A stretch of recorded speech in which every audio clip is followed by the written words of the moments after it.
Last week's NFP results were overshadowed by the abrupt collapse of the Silicon Valley Bank and distorted the market's projections for the Fed's tightening cycle.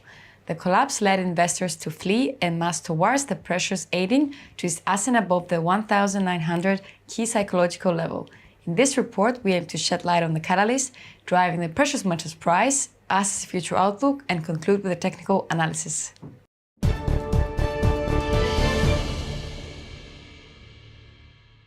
Market consensus about the Fed's hiking path forward radically changed since last week.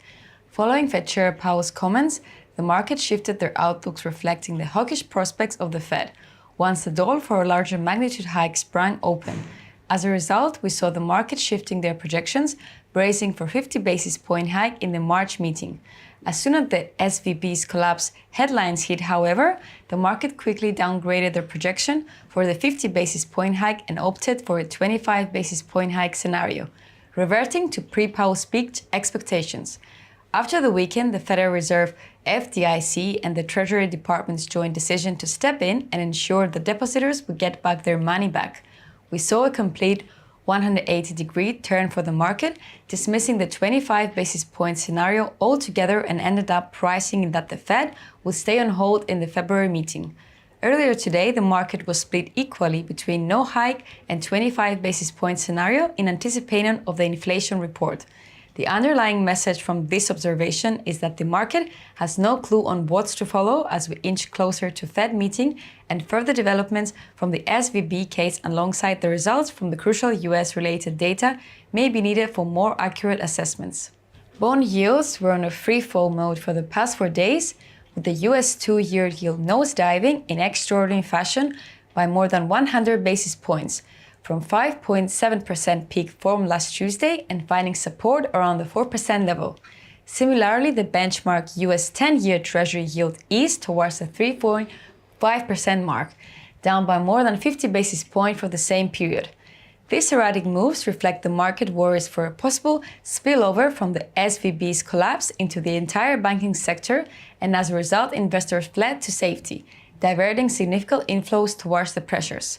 Hence, we observed gold's price pivoting from the low 1,800s and soaring past the key psychological level of 1,900 within 3 sessions, recording an incredulously 5.5% gain. Should fears for contagion persist and bond yields keep moving south, we may see gold price being propelled higher, closer to early February's peak. Earlier today, the latest US CPI print showcased that inflationary pressures have eased but remain well above the central bank's 2% target. Both the month-on-month and year-on-year headline CPI rates matched expectation, reported at 0.4% and 6.0% respectively, confirming the slowdown. However, the core rate beat expectation and rose to 0.5%, above market expectation of 0.4%. And broadcasted once again the stickier nature of inflationary pressures.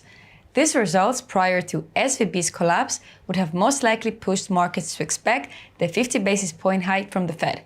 However, taking into account the fallout of the Silicon Valley Bank, the FFF currently assigns an 85% probability in the scenario where the Fed hikes by 25 basis points.